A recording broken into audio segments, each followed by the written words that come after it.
Yo, what's good? Today we're going to talk about this light right here. See them right there? We're talking about the service engine soon light in the Chevy Trailblazer. But first, we got to get something out of the way. Even though this says service engine soon, I will be referring to it as the check engine light. So whether you want to call it the picture of the engine or you want to call it the service engine soon light, you could call it whatever you want. Even if you want to get all technical, the malfunction indicator lamp, that's fine.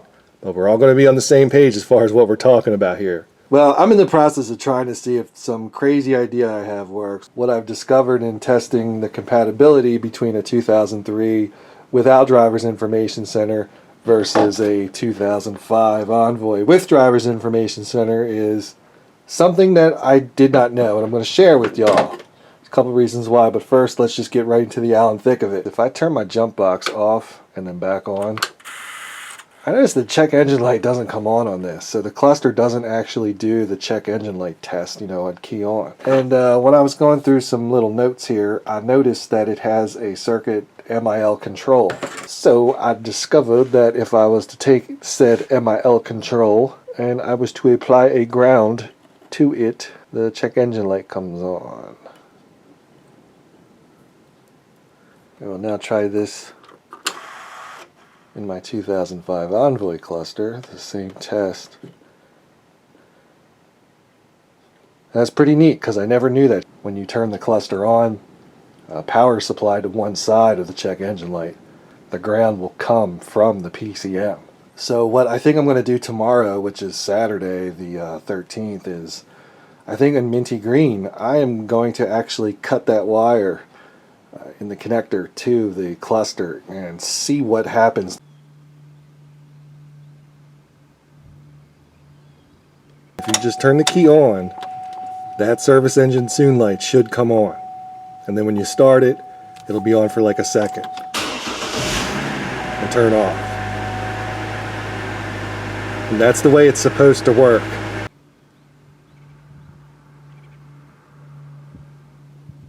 Now you're probably not going to be able to tell by looking at it, but I've actually gone and disabled the check engine light.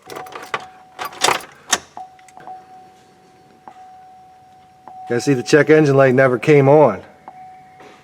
Go ahead and start the truck.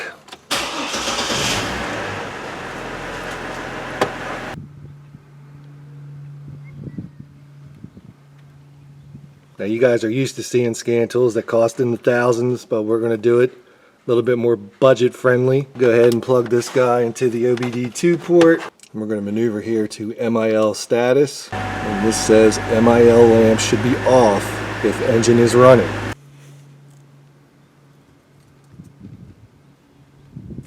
So I've purposely made the check engine light come on in my 2004 Trailblazer. And here you're going to see that this says that the MIL lamp should be on if engine is running, which in this case it is.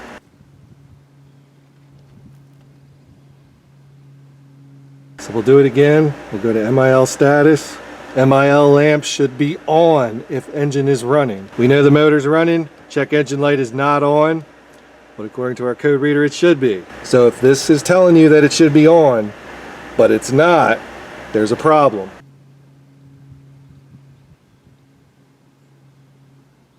Now to make things even more complicated, we can also disable this thing so that this code reader won't even turn on. We can just walk over here, do a little fuckery, just turn that motherfucker off. So in that case, if you can't even get your little code reader to turn on, then really the only thing you can do is do the key on test to check the bulb itself.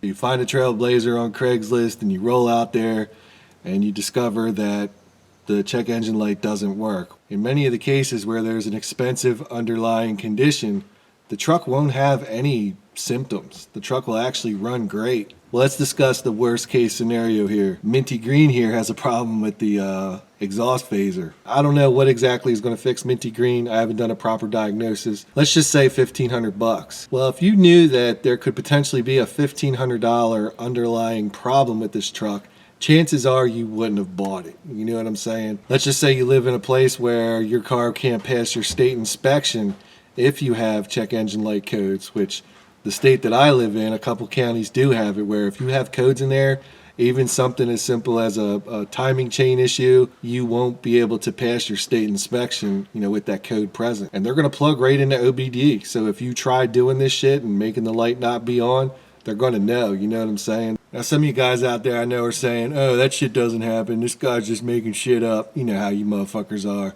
Well, check out this footage. I had my neighbor's daughter's car over, and this thing ran terrible. And I was just surprised that the check engine light wasn't on as bad as this car ran. I don't have the video right in front of me, but if I remember right, it had some kind of goofy secondary air code, another goofy code, but it also had this 303 cylinder number 3 misfire, which did explain why the car ran so bad. But if you look here, when I cycle the key, the check engine light never comes on. But as more and more Trailblazers are popping up on Craigslist, I'm going to make sure that you guys are aware of these problems and what you can do to prevent it, because there are a lot of scumbags out there. Why would somebody purposely disable the check engine light? What would be easier? Explaining that this car could potentially need, upwards of $2,000 worth of work, or just disable the check engine light. I have known people that have purposely disabled the check engine light from coming on in order to sell the car, or in order to pass off the car as being repaired. Anyway, I'm just telling you guys this so that you don't get fucked by some scumbag piece of shit scammer, you know what I'm saying? And you might look at this and say, but wait a minute, you're kind of telling people that the light can be disabled.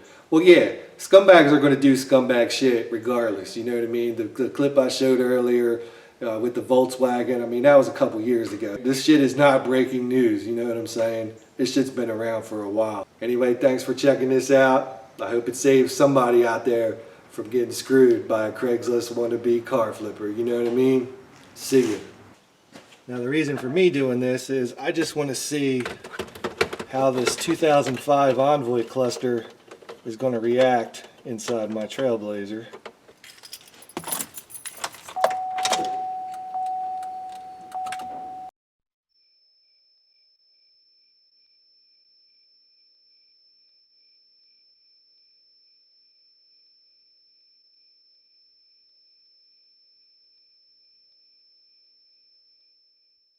Well, today we're road testing a 2015 Sonata, giving it a general check over, seeing what issues it may or may not have, and yeah. So it's been a lonely week here at work. Today's Wednesday, I think.